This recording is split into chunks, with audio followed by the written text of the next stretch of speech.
Good morning students. आज का हमारा टॉपिक है characteristics of periods and groups. देखिए, the physical and chemical properties of element show a regular variation in the periods and the groups of the periodic table.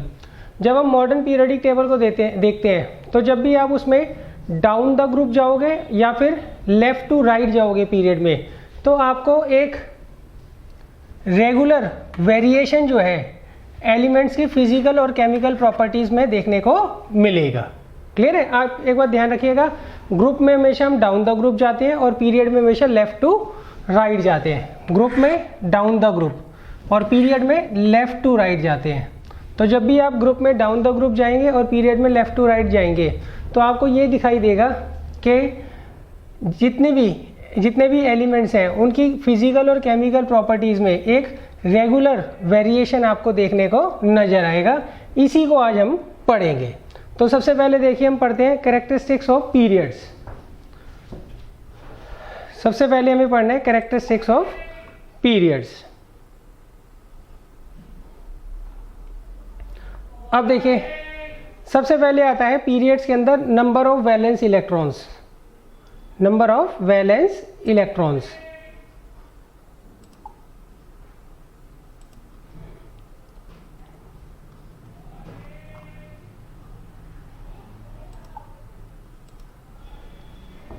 Number of valence electrons. देखिए, जब भी आप period में देखिए, properties जो है हमने दो तरीके से पढ़नी है। एक तो डाउन द ग्रुप पढ़नी है और एक पढ़ना है left to right in a period, कैसे जो है प्रॉपर्टीज वेरी करती हैं। तो सबसे पहले हम पीरियड्स को क्या कर रहे हैं, बेस मानकर चल रहे हैं।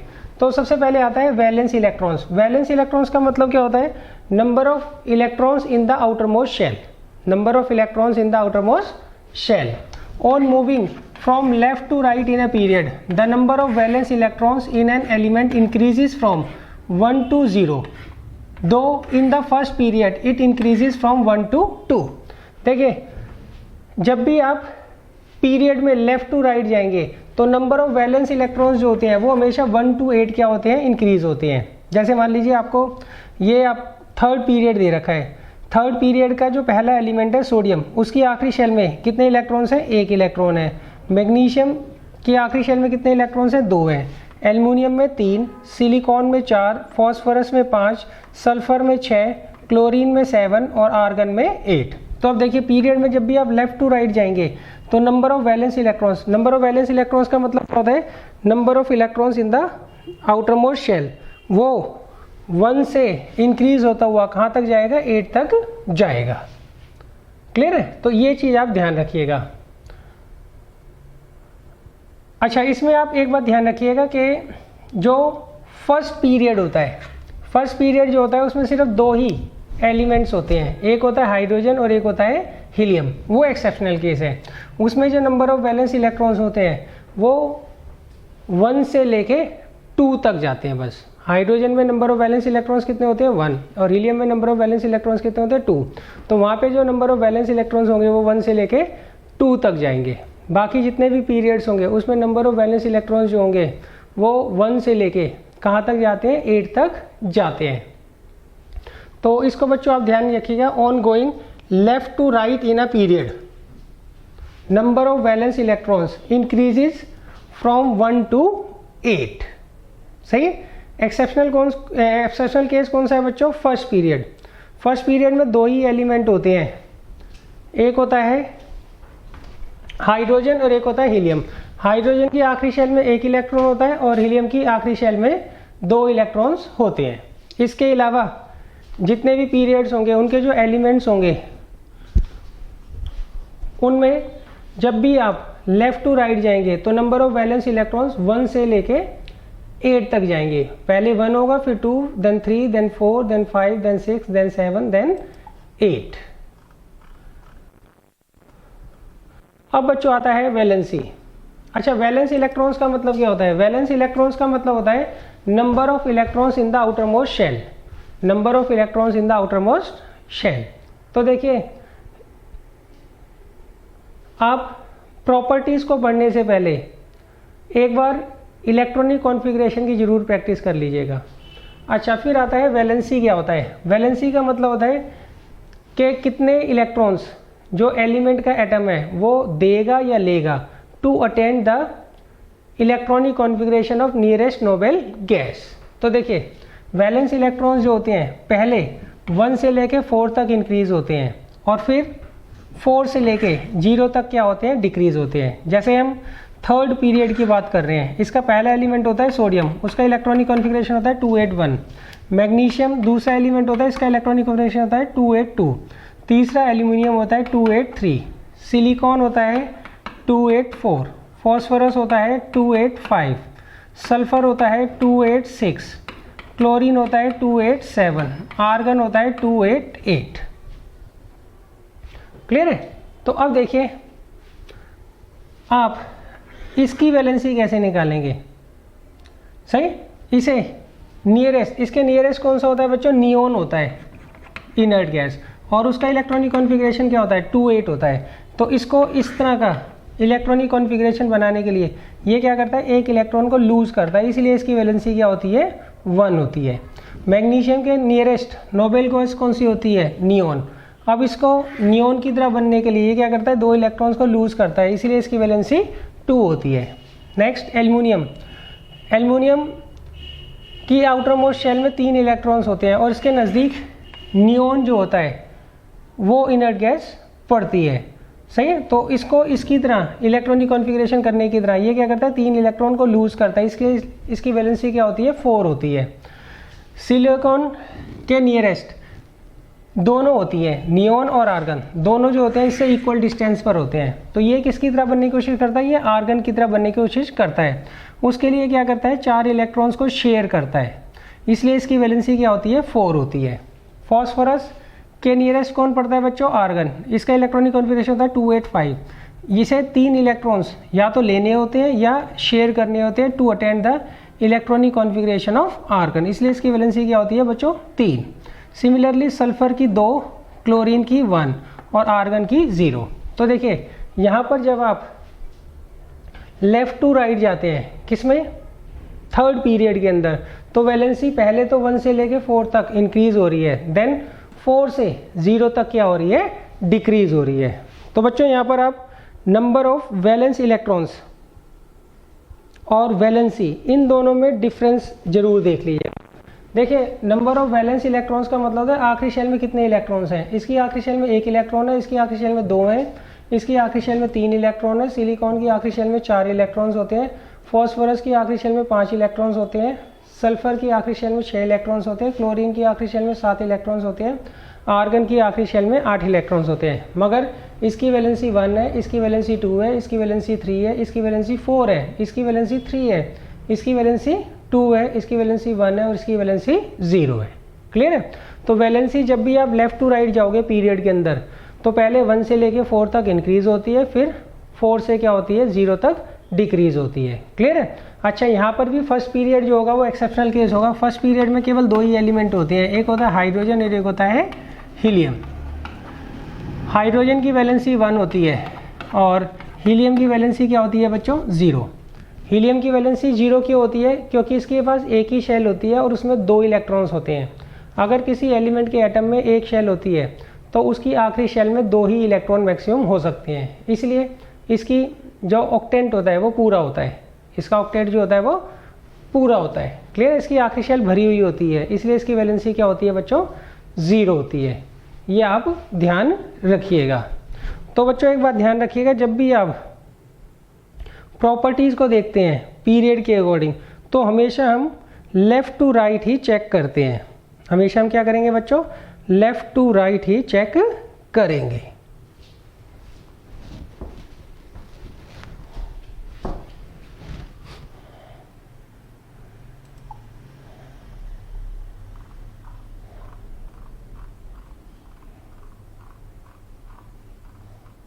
अब आता है बच्चों साइज ऑफ द एटम।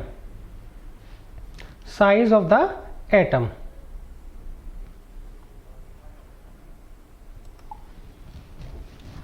देखिए on moving left to right in a period of the periodic table, the size of the atom decreases clear है?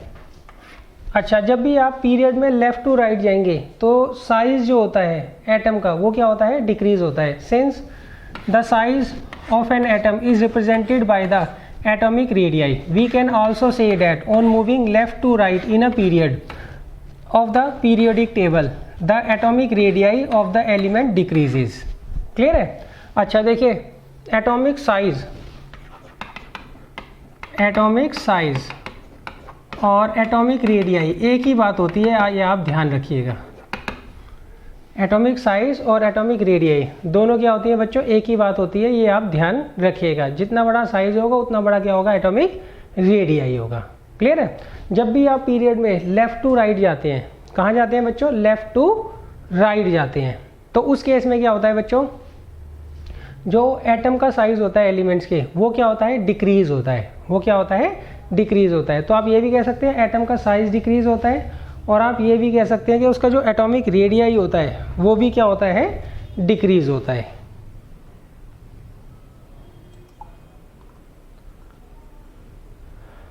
अब देखिए यहाँ पर आपको थर्ड पीरियड के बारे में बता रखा है। सही है? सोडियम का जो एटॉमिक रेडियाई होता है वो होता है 186 पिकोमीटर, मैग्नीशियम का 160 पिकोमीटर, एल्युमिनियम का 143 पिकोमीटर, सिलिकॉन का 118 पिकोमीटर, फॉस्फोरस का 110 पिकोमीटर, सल्फर का 104 पिकोमीटर और क्लोरीन का 99 पिकोमीटर। क्लियर है? तो देखिए यहाँ पे आपको साफ साफ दिख रहा है जो एटम का साइज है, एटॉमिक रेडियाई जो है वो लेफ़्ट टू राइट जब भी हम पीरियड में जाते हैं तो वो क्या होता है? डिक्रीज होता है। वो क्या होता है बच्चों? डिक्रीज होता है।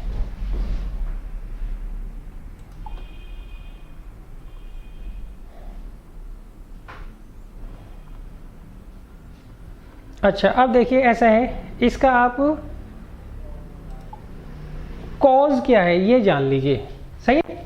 देखिए, as we move from left to right in a period the atomic number of the element increases, which means that number of protons and number of electrons in the atom increases, the extra electron being added to the same shell due to large positive charge on nucleus.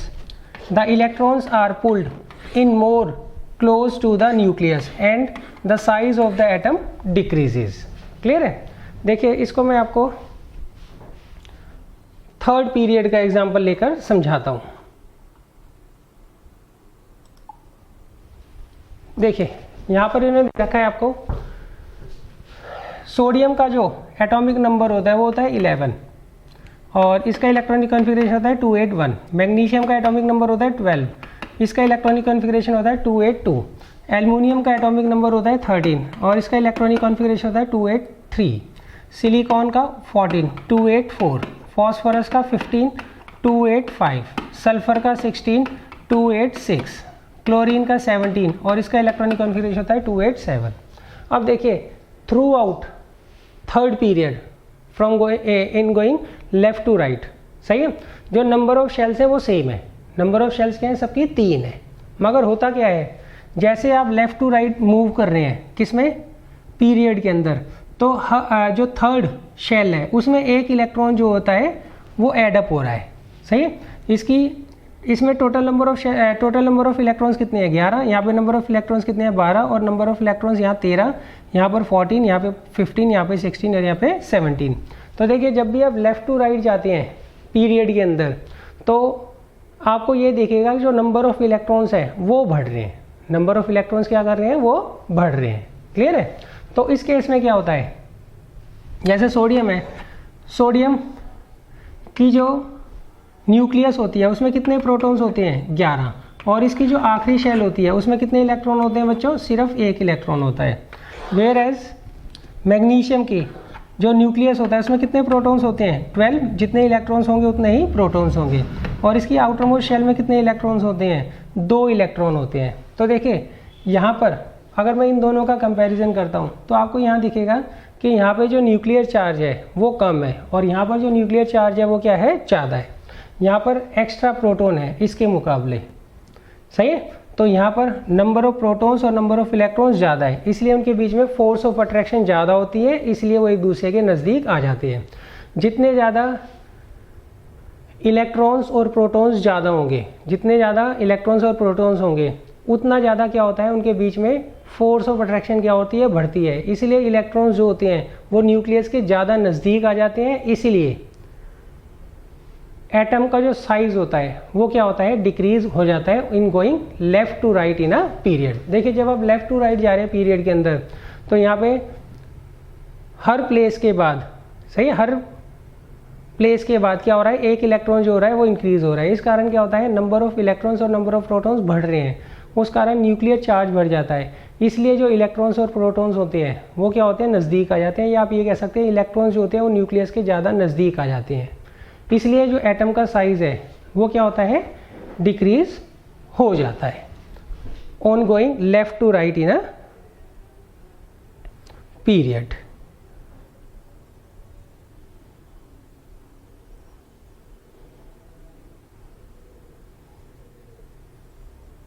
तो बच्चों आपको इसको अच्छे तरीके से समझ लेना है।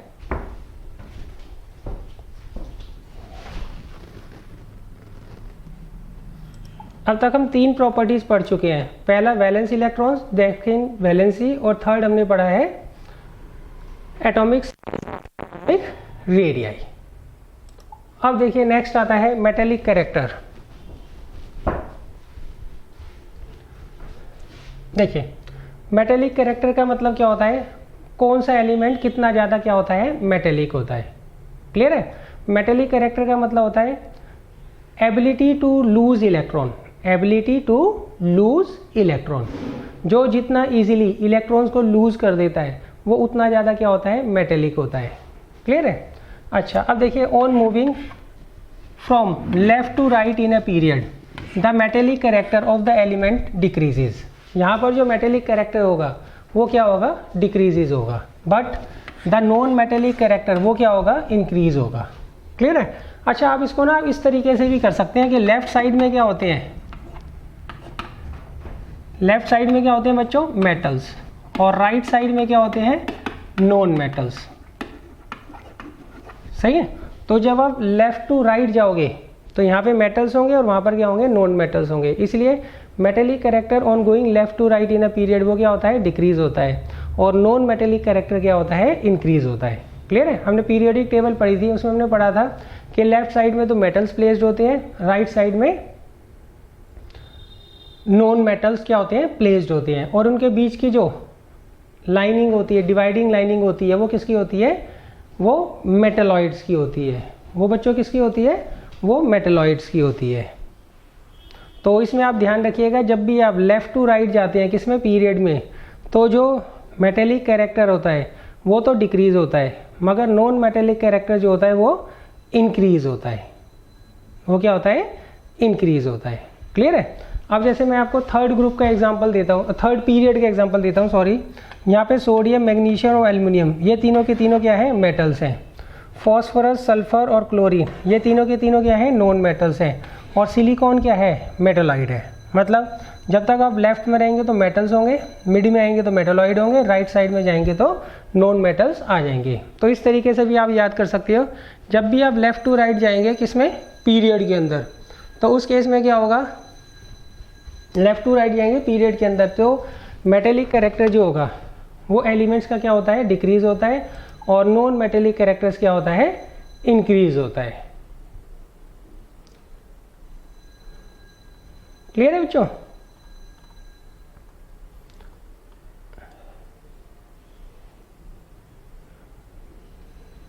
अच्छा अब इसमें एक चीज़ आप ध्यान रखिएगा, मेटेलिक कैरेक्टर्स को हम इलेक्ट्रोपॉजिटिविटी भी बोलते हैं। सही है।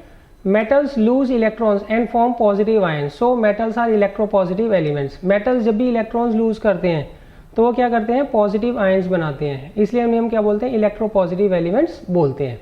On the other hand non metals जो होते हैं वो इलेक्ट्रॉन्स को एक्सेप्ट करते हैं और नेगेटिव आयंस बनाते हैं, इसलिए उनको हम क्या बोलते हैं, इलेक्ट्रोनेगेटिव एलिमेंट्स भी बोलते हैं।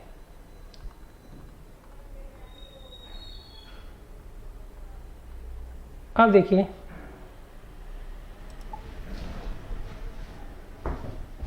देखिए मेटेलिक कैरेक्टर का मतलब होता है इलेक्ट्रोपॉजिटिव कैरेक्टर और नॉन मेटेलिक कैरेक्टर का मतलब होता है इलेक्ट्रोनेगेटिव कैरेक्टर। तो जब भी आप पीरियड में लेफ़्ट टू राइट जाएंगे तो नॉन मेटेलिक कैरेक्टर क्या होता है, इंक्रीज होता है। इसका मतलब जो इलेक्ट्रोनेगेटिविटी है एलिमेंट्स की वो क्या होगी, इंक्रीज होगी, मगर जो मेटेलिक कैरेक्टर होता है वो क्या होता है, डिक्रीज होता है। इसका मतलब इलेक्ट्रोपॉजिटिव कैरेक्टर जो होता है एलिमेंट्स का वो क्या होता है, डिक्रीज होता है। अब इसका देखिए रीज़न देख लीजिए। We will now discuss how the tendency of atom of the elements to lose electron changes in a period. Now, as we move from left to right in a period of the periodic table, the nuclear charge increases due to the gradual increase in number of protons. Due to the increase in nuclear charge, the valence electrons are pulled in more strongly by the nucleus and it becomes more and more difficult for the atom to lose electrons. देखिए जब भी आप left to right जाते हैं किसमें, period के अंदर, तो उस केस में क्या होता है, नंबर ऑफ इलेक्ट्रॉन्स और प्रोटॉन्स क्या होते हैं, बढ़ जाते हैं। उस कारण क्या होता है, जो न्यूक्लियर चार्ज होता है वो बढ़ जाता है। इसलिए जो इलेक्ट्रॉन्स और प्रोटॉन्स के बीच में फोर्स ऑफ अट्रैक्शन होती है वो क्या होती है, बढ़ जाती है। सही है। जैसे मान लीजिए सबसे पहले आता है सोडियम, फिर आता है मैग्नीशियम, फिर आता है एल्युमिनियम, इसका एटॉमिक नंबर 11, इसका 12, इसका 13 है। फिर आता है सिलिकॉन, उसका होता है 14। सही है। तो यहाँ पे 11 इलेक्ट्रॉन प्रोटॉन है, यहाँ पे 12 इलेक्ट्रॉन प्रोटॉन है, यहाँ पे 13 इलेक्ट्रॉन प्रोटॉन है और यहाँ पे 14 जो है इलेक्ट्रॉन प्रोटॉन है। तो यहाँ पर जो होगा, जैसे जैसे आप लेफ़्ट टू राइट जा रहे हैं तो न्यूक्लियर चार्ज क्या हो रहा है, बढ़ रहा है। न्यूक्लियर चार्ज बढ़ने के कारण क्या होता है, जो आउटर मोस्ट शेल के अंदर इलेक्ट्रॉन्स होते हैं उनके ऊपर उतनी ही ज़्यादा क्या होती है, फोर्स लगती है। इसलिए उनका लूज़ होना वो क्या होता है, बहुत ज़्यादा मुश्किल हो जाता है। क्लियर है। देखिए ऐसा होता है, मेटेलिक कैरेक्टर का मतलब होता है टेंडेंसी टू लूज इलेक्ट्रॉन। जो एलिमेंट जितनी आसानी से इलेक्ट्रॉन लूज कर देता है उसे हम क्या करते हैं, उतना ही ज़्यादा मेटेलिक बोलते हैं। क्लियर है। अब जब आप लेफ़्ट टू राइट जा रहे हैं किसमें, पीरियड के अंदर, तो यहाँ पे न्यूक्लियर चार्ज बढ़ रहा है। न्यूक्लियर चार्ज बढ़ने के कारण क्या होता है, एटम का साइज छोटा हो जाता है। एटम का साइज छोटा होने के कारण क्या होता है, जो आउटर मोस्ट शेल के इलेक्ट्रॉन्स हैं उन पे ज़्यादा फोर्स लगती है पहले वाले एलिमेंट्स के मुकाबले। क्लियर है। तो इस कारण क्या होता है, जितना ज़्यादा स्टेबल होगा, जितना ज़्यादा छोटा एलिमेंट होता है, जितना ज़्यादा छोटा एटम होता है सॉरी, उतना ज़्यादा क्या होता है, वो स्टेबल होता है और उससे इलेक्ट्रॉन छिटक कर जाने के चांसेस उतने ही क्या होते हैं, कम हो जाते हैं। इसलिए जब भी हम लेफ़्ट टू राइट जाते हैं किसमें, पीरियड के अंदर, तो जो इलेक्ट्रो पॉजिटिव कैरेक्टर है वो क्या होता है, हमेशा डिक्रीज होता है। इलेक्ट्रो पॉजिटिव कैरेक्टर क्या होता है बच्चों, हमेशा डिक्रीज होता है। ये आप ध्यान रखिएगा।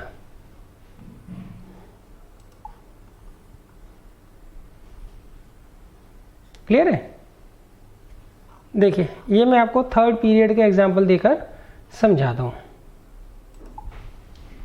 देखिए सोडियम में 11 इलेक्ट्रॉन प्रोटॉन है, मैग्नीशियम में 12 इलेक्ट्रॉन प्रोटॉन है, एल्युमिनियम में 13, इसमें 14, इसमें 15, इसमें 16 और इसमें 17। तो देखिए यहाँ पे इलेक्ट्रॉन्स प्रोटॉन्स 11 है, यहाँ पे इलेक्ट्रॉन्स प्रोटॉन्स 12 है, यहाँ पे इलेक्ट्रॉन्स प्रोटॉन्स 13 है, यहाँ पे 14, यहाँ पे 15, यहाँ पे 16, यहाँ पे 17। जितने ज़्यादा प्रोटॉन्स होते हैं, क्लियर है, तो उतना ज़्यादा ही क्या होगा, न्यूक्लियर चार्ज बढ़ेगा, उतना ज़्यादा क्या होगा, न्यूक्लियर चार्ज होगा। तो उस केस में क्या होगा, न्यूक्लियस क्या करता है, जो आउटर मोस्ट शेल में इलेक्ट्रॉन्स हैं उनके ऊपर उतनी ही ज़्यादा क्या करते हैं, फोर्स लगाते हैं। देखिए ये मान लीजिए आउटर मोस्ट शेल है, इसके अंदर कोई इलेक्ट्रॉन है और इस न्यूक्लियस के अंदर जितने ज़्यादा प्रोटॉन्स होंगे वो उसके ऊपर उतनी ही ज़्यादा फोर्स लगाएंगे। क्लियर है।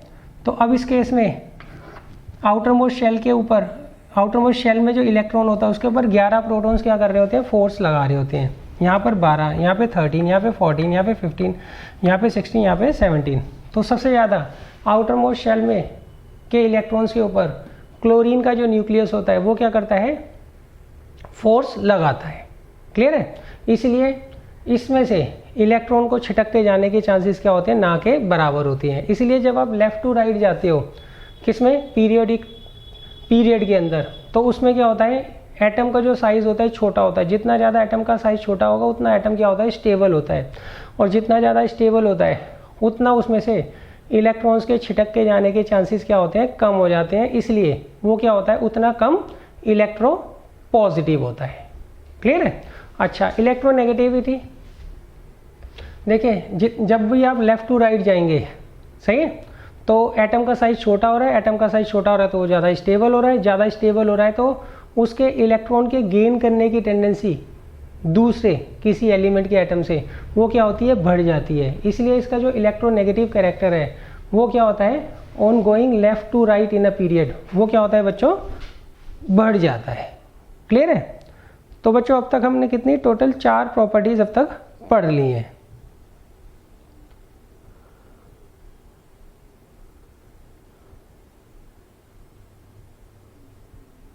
तो आपको इन चारों प्रॉपर्टीज के बारे में ज़रूर डिटेल में पढ़ना है और इनका रीज़न क्या है कि ऐसा क्यों होता है वो भी आपको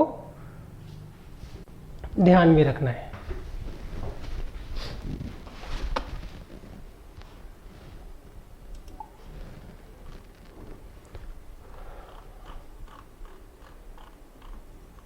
अब इसके बाद आता है बच्चों chemical reactivity. Chemical reactivity, chemical reactivity का मतलब होता है कौन कितनी आसानी से रिएक्ट कर जाता है, कौन कितनी आसानी से क्या होता है, रिएक्ट कर जाता है। क्लियर है? देखिए, जो जितनी आसानी से इलेक्ट्रॉन लूज कर दे या गेन कर ले वो उतना ज़्यादा क्या होता है, केमिकली ज़्यादा रिएक्टिव होता है। क्लियर है? ये आप ध्यान रखिएगा। देखिए, जब भी आप लेफ़्ट टू राइट जाएंगे पीरियड के अंदर तो उस केस में होता क्या है, जो केमिकल रिएक्टिविटी होती है सबसे पहले तो क्या होती है, कम होती है। सबसे पहले क्या होती है, कम होती है, और जब वो मिड में आ जाती है तो फिर उसके बाद वो क्या होती है, बढ़ना चालू हो जाती है। तो केमिकल रिएक्टिविटी पहले क्या होगी, डिक्रीज़ होगी, और फिर क्या होगी, वो बढ़ना चालू हो जाएगी मिड पॉइंट से। क्लियर है? देखिए होता क्या है, सोडियम के अंदर 11 इलेक्ट्रॉन 11 प्रोटॉन होते हैं, मैग्नीशियम में 12, एल्युमिनियम में 13, सिलिकॉन में 14, इसमें 15, इसमें 16 और इसमें 17। क्लियर है? तो देखिए, जो इधर के ये 3 एलिमेंट्स हैं ये क्या हैं, मेटल्स हैं, और मेटल्स को हम किस प्रॉपर्टी से पहचानते हैं, टेंडेंसी टू लूज इलेक्ट्रॉन की प्रॉपर्टी से हम क्या करते हैं, उसको पहचानते हैं। ये आप ध्यान रखिएगा। क्लियर है? अच्छा, और जो राइट साइड में आपको दे रखे हैं, ये दे रखे हैं नॉन मेटल्स, और नॉन मेटल्स को हम क्या करते हैं, इलेक्ट्रॉन्स गेनिंग कैपेसिटी से जानते हैं, इलेक्ट्रॉन्स गेनिंग कैपेसिटी से जानते हैं। तो अब देखिए, इन तीनों में कौन ज़्यादा मेटेलिक है, ये जो है ज़्यादा मेटेलिक है। क्लियर है? हमने पढ़ा था ना, जो मेटेलिक कैरेक्टर होता है वो क्या होता है, डिक्रीज होता है on going left to right in a period. Clear है? इसलिए ये सबसे ज़्यादा रिएक्टिव होगा। क्यों? ये ज़्यादा मेटेलिक है इन दोनों के मुकाबले। क्लियर है? अच्छा, ये आपको मेटेलॉइड दे रखा है तो ये क्या होगा, लीस्ट रिएक्टिव होगा। तो इसका मतलब ये सबसे ज़्यादा रिएक्टिव है, ये उससे कम, ये उससे कम, और ये इन तीनों के मुकाबले सबसे कम। अच्छा, जब आप लेफ़्ट टू राइट जाते हैं तो नॉन मेटेलिक कैरेक्टर क्या होता है, इंक्रीज़ होता है। इसका मतलब फॉस्फोरस और सल्फर के मुकाबले क्लोरीन जो होता है ज़्यादा क्या होता है, नॉन मेटेलिक कैरेक्टर होता है। तो इसका मतलब ये आसानी से इलेक्ट्रॉन्स को क्या करेगा, गेन कर लेगा। सही है? तो इसीलिए क्या होता है, केमिकल रिएक्टिविटी जो होती है मिड पॉइंट से फिर क्या होती है, बढ़ती है। पहले डिक्रीज होती है, मिड पॉइंट के बाद फिर से वो क्या होती है, बढ़ने चालू हो जाती है। क्लियर है बच्चों? तो ये आपको बच्चों ध्यान रखना है कि जो केमिकल रिएक्टिविटी है वो पहले क्या होती है, डिक्रीज होती है, फिर मिड पॉइंट के बाद क्या होती है, वो बढ़ना चालू हो जाती है। क्लियर है? देखो यहाँ पे नॉन मेटेलिक कैरेक्टर डिक्रीज हो रहे हैं तो ऑब्वियस सी बात है मेटल्स कम रिएक्टिव होंगे। यहाँ पे नॉन मेटेलिक कैरेक्टर क्या हो रहा है, बढ़ रहा है, तो इसका मतलब नॉन मेटल्स क्या होंगे, ज़्यादा रिएक्टिव होंगे। इसलिए पहले जो है रिएक्टिविटी क्या होगी, डिक्रीज होगी, और फिर क्या होगी, दोबारा से इंक्रीज होगी। क्लियर है? देखिए, मेटल का कैसे पता लगेगा कि वो रिएक्टिव है या नहीं, वो जितनी आसानी से इलेक्ट्रॉन लूज कर देगा उतना ज़्यादा वो क्या होगा, केमिकली रिएक्टिव होगा। क्लियर है? नॉन मेटल की रिएक्टिविटी कैसे पता लगती है, उसमें हम ये देखते हैं वो कितनी आसानी से इलेक्ट्रॉन्स को क्या करता है, गेन कर लेता है, वो उतना ज़्यादा क्या होता है, नॉन मेटेलिक होता है। क्लियर है?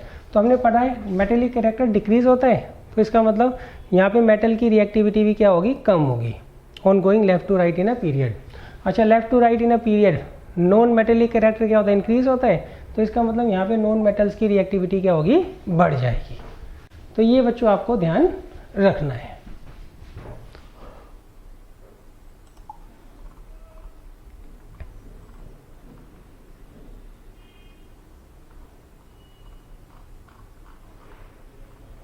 अब इसके बाद आता है nature of oxides. Nature of oxides, अच्छा एक बात ध्यान रखिएगा, जितने भी मेटेलिक ऑक्साइड्स होते हैं, जितने भी मेटेलिक ऑक्साइड्स होते हैं वो बेसिक होते हैं नेचर में, और जितने भी नॉन मेटेलिक ऑक्साइड्स होते हैं, क्लियर है, वो एसिडिक होते हैं, एक्सेप्ट वो वाटर। वाटर जो है वो नॉन मेटेलिक ऑक्साइड है, हाइड्रोजन का ऑक्साइड है ना वाटर, तो ये क्या है, नॉन मेटेलिक ऑक्साइड है, yet it is not acidic. Clear, exceptional case है मगर उसको हम इग्नोर करके चलेंगे। जितने भी मेटेलिक ऑक्साइड्स होते हैं वो सारे के सारे नेचर में क्या होते हैं, बेसिक होते हैं, और जितने भी नॉन मेटेलिक ऑक्साइड्स होते हैं वो सारे के सारे क्या होते हैं, नेचर में एसिडिक होते हैं, ये आप ध्यान रखिएगा। अच्छा अब देखिए, जब आप लेफ़्ट टू राइट जाते हैं तो मेटेलिक कैरेक्टर क्या हो रहा है, डिक्रीज हो रहा है, और नॉन मेटेलिक कैरेक्टर क्या हो रहा है, बढ़ रहा है। क्लियर है, तो इसका मतलब जैसे आप लेफ़्ट टू राइट जाते हैं तो एलिमेंट्स जो होते हैं वो धीरे धीरे कम मेटेलिक होते हैं और ज़्यादा क्या होते हैं, नॉन मेटेलिक हो जाते हैं। तो जब इनके ऑक्साइड्स बनेंगे तो उनका नेचर धीरे धीरे क्या होगा, कम बेसिक होगा। सही है, बेसिक नेचर जो होता है, सही है, एलिमेंट के ऑक्साइड्स का वो क्या होता है, डिक्रीज होता है on going left to right in a period, और एसिडिक कैरेक्टर क्या होता है, वो क्या होता है, इंक्रीज होता है। क्लियर है, सबसे पहले आप ये ध्यान रखिए, मेटेलिक ऑक्साइड्स जो होते हैं वो बेसिक होते हैं नेचर में, नॉन मेटेलिक ऑक्साइड्स जो होते हैं वो एसिडिक होते हैं नेचर में। ये आप पहले अच्छे तरीके से रिवाइज कर लीजिएगा। क्लियर है, अब देखिए जब आप लेफ्ट टू राइट जाते हैं तो मेटेलिक कैरेक्टर डिक्रीज हो रहा है, तो इसका मतलब मेटल ऑक्साइड्स का जो नेचर है वो कम बेसिक होगा। सही है, ये ज़्यादा बेसिक होगा, उसके बाद बेसिक कैरेक्टर क्या होगा, डिक्रीज होता चला जाएगा। अच्छा अब दूसरा, जो मेटेलिक ऑक्साइड्स का एसिडिक कैरेक्टर है वो धीरे धीरे क्या होगा, इंक्रीज होगा। क्यों, यहाँ तो मेटल्स हैं और मेटल्स तो एसिडिक होते ही नहीं, मेटल के जो ऑक्साइड्स होते हैं वो एसिडिक होते ही नहीं है, मगर नॉन मेटल के ऑक्साइड्स जो होते हैं वो क्या होते हैं, एसिडिक होते हैं नेचर में। इसलिए जो एलिमेंट्स के ऑक्साइड्स का नेचर है, बेसिक नेचर है, वो तो क्या होगा, डिक्रीज होगा, और जो एसिडिक नेचर है वो क्या होगा, इंक्रीज होगा। तो ये बच्चों आपको ध्यान रखना है।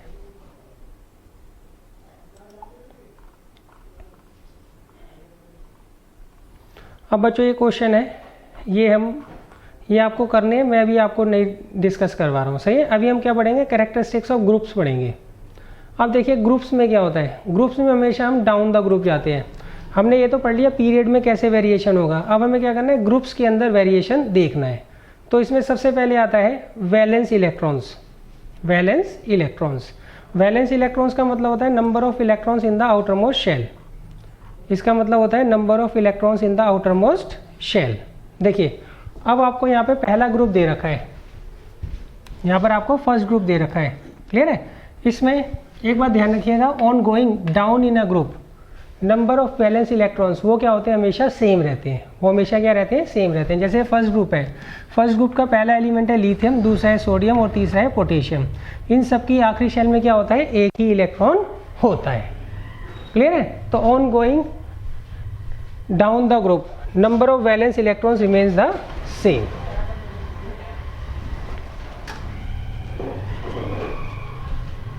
Number of electrons remains the same.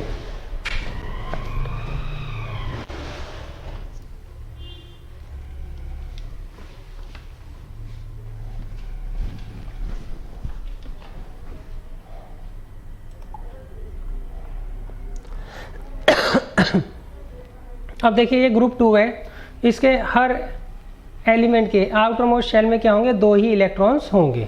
इसके बाद हमें 3 से लेकर 12 तक जो ग्रुप्स होते हैं उनको नहीं पढ़ना होता है। 13 ग्रुप के हर एलिमेंट में सही 3 वैलेंस इलेक्ट्रॉन्स होते हैं। जो 14th ग्रुप होता है उसके हर एलिमेंट में क्या होते हैं, 4 वैलेंस इलेक्ट्रॉन्स होते हैं। क्लियर है, ऐसे ही यहाँ पे 17 ग्रुप दे रखा है, इसके हर एलिमेंट में क्या होते हैं 7 इलेक्ट्रॉन्स होते हैं। ग्रुप में हमेशा हम क्या करते हैं, डाउन द ग्रुप प्रॉपर्टीज़ को क्या करते हैं, फॉलो करते हैं। इसका एक एक्सेप्शनल केस है जो 18th ग्रुप होता है, सही। इसके हीलियम के आखिरी शेल में कितने इलेक्ट्रॉन्स होते हैं, 2, और बाकी सब में क्या होते हैं 8। ये इसका बच्चों एक्सेप्शनल केस है। क्लियर है।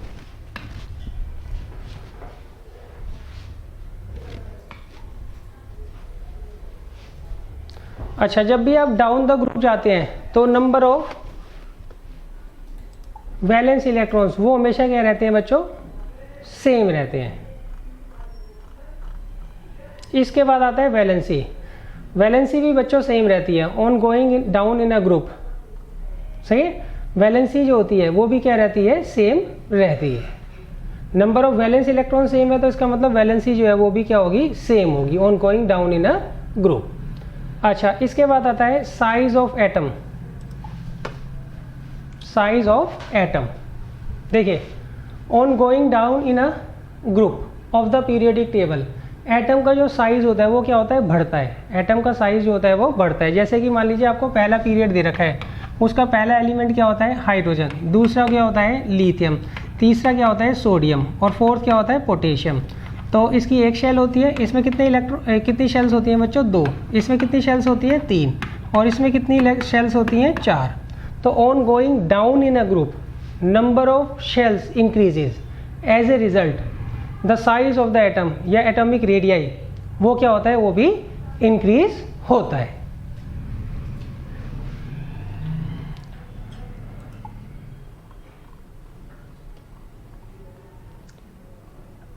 अब देखिए यहाँ पर आपको फर्स्ट ग्रुप दिखा रखा है इन्होंने। फर्स्ट ग्रुप का पहला एलिमेंट होता है लिथियम, इसका एटॉमिक साइज होता है 152 पिकोमीटर। फिर होता है सोडियम, इसका होता है 186। फिर होता है पोटेशियम, सही है, यहाँ पे हाइड्रोजन मिसिंग है। फिर आता है पोटेशियम, उसका होता है 231। फिर होता है रुबिडियम 244। तो इस तरीके से आपको दिख रहा है on going down in a group atom का जो साइज होता है वो क्या होता है, बढ़ता है। एटॉमिक रेडियाई जो होता है वो बढ़ता है। क्यों? क्योंकि नंबर ऑफ शेल्स जो होती हैं वो भी क्या होती है, बढ़ती रहती है। जब आप पीरियड में लेफ्ट टू राइट जाते हैं तो नंबर ऑफ शेल्स हमेशा सेम रहती है, मगर on going down in a group number of shells क्या होती है, इंक्रीज होती है। एज ए रिजल्ट एटम का साइज और एटॉमिक रेडियाई जो होता है वो भी क्या होता है, बढ़ जाता है।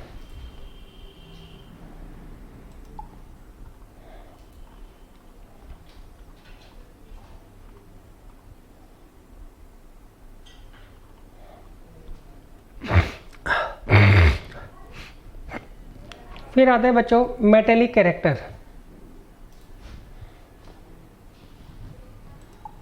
देखिए, on going down in a group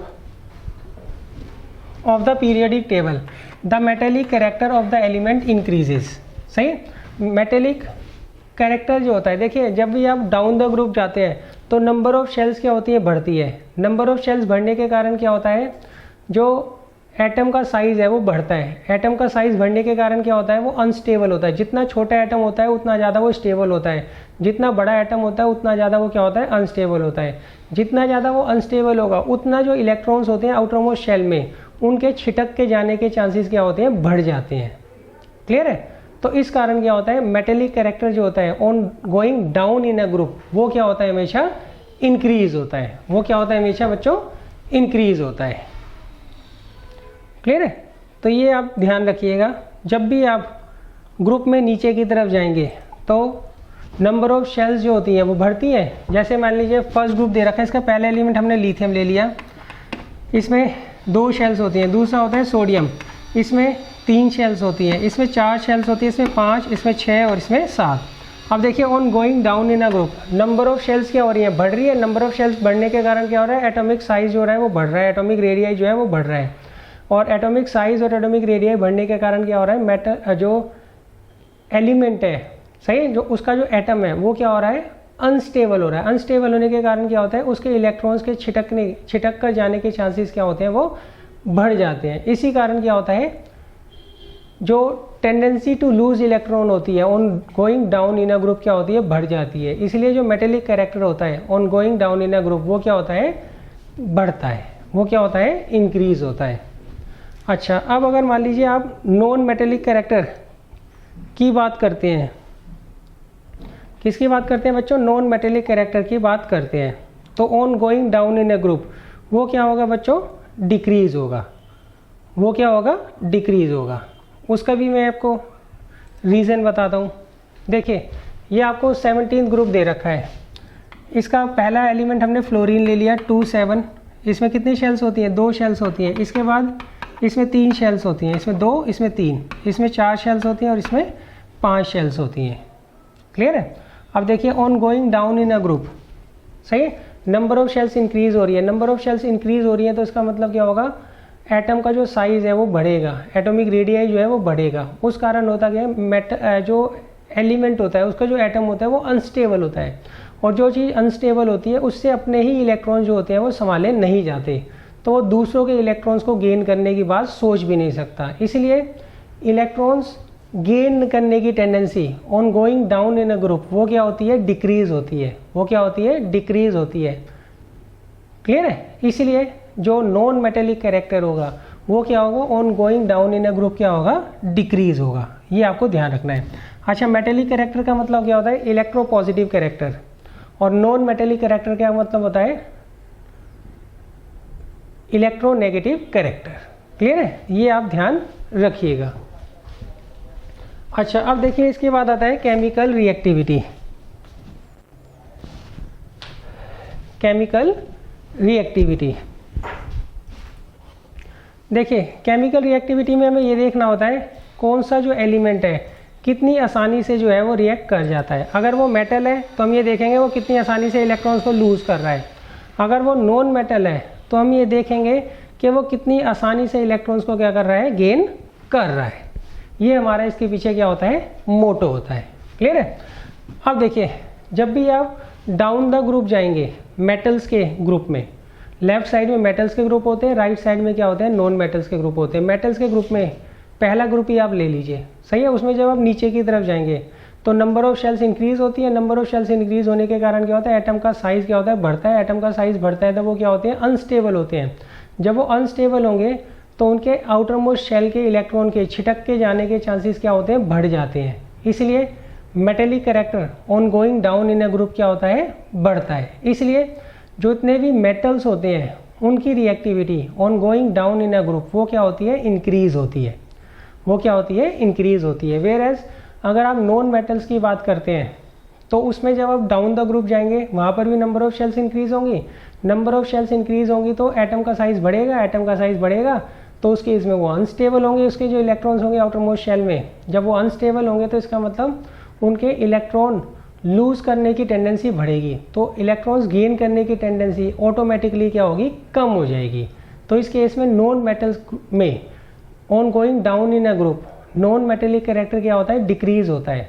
क्या होता है? डिक्रीज होता है। टेंडेंसी टू गेन इलेक्ट्रॉन क्या होती है? डिक्रीज होती है।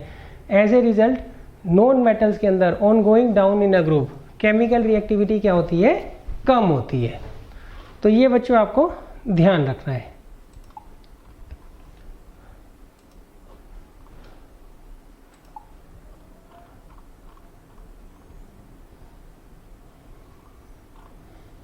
देखिए यहाँ पर मैंने ग्रुप 1 का एग्जांपल ले रखा है। इसका पहला एलिमेंट हमने लिथियम ले लिया, सही। तो इसमें कितनी शेल्स होती हैं? एक। सोडियम में 2 शेल्स होती हैं, इसमें 3, इसमें 4, सॉरी इसमें 2 शेल्स होती हैं। इसमें 2 शेल्स होती हैं, इसमें 3, इसमें 4, इसमें 5, इसमें 6, इसमें 7। अब देखिए जितनी ज़्यादा शेल्स होती हैं उतना जो आउटर मोस्ट शेल का इलेक्ट्रॉन होता है वो न्यूक्लियस से दूर हो जाता है। जितना वो न्यूक्लियस से दूर होगा, सही, उतना ही न्यूक्लियस उसके ऊपर क्या करेगा? कम फोर्स लगाएगा। जितनी कम force outermost shell electron पर लगती है उतने ज़्यादा चांसेस बढ़ जाते हैं कि दूसरा कोई एलिमेंट का एटम आएगा और उसको क्या करेगा? वहाँ से रिमूव कर देगा। तो इस कारण क्या होता है? Due to increase in number of shells जो मेटेलिक कैरेक्टर होता है वो क्या होता है? इंक्रीज होता है on going down in a group. देखिए मेटेलिक कैरेक्टर का मतलब होता है टेंडेंसी टू लूज इलेक्ट्रॉन। कोई भी एलिमेंट का एटम जितनी आसानी से इलेक्ट्रॉन को लूज करेगा उतना उसका मेटेलिक कैरेक्टर ज़्यादा होगा। क्लियर है? तो अब यहाँ पे डाउन द ग्रुप जो मेटेलिक कैरेक्टर है वो इंक्रीज हो रहा है, इसलिए मेटल्स की रिएक्टिविटी भी क्या होगी? इंक्रीज होगी। अच्छा, अब देखिए नेक्स्ट है इसमें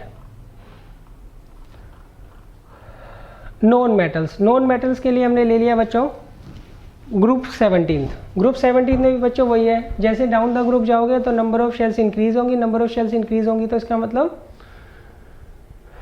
एटम का साइज बढ़ेगा, एटम का साइज बढ़ेगा तो एटम अनस्टेबल होगा तो उसके इलेक्ट्रॉन के लूज करने की टेंडेंसी बढ़ती है, तो एज ए रिजल्ट इलेक्ट्रॉन को गेन करने की टेंडेंसी क्या होगी, कम होगी। तो यहाँ पे नॉन मेटेलिक कैरेक्टर जो होगा वो डिक्रीज होगा। तो जब नॉन मेटेलिक कैरेक्टर डिक्रीज हो रहा है तो इसलिए जब भी आप नॉन मेटल्स के अंदर डाउन द ग्रुप जाएंगे तो उनकी केमिकल रिएक्टिविटी क्या होगी,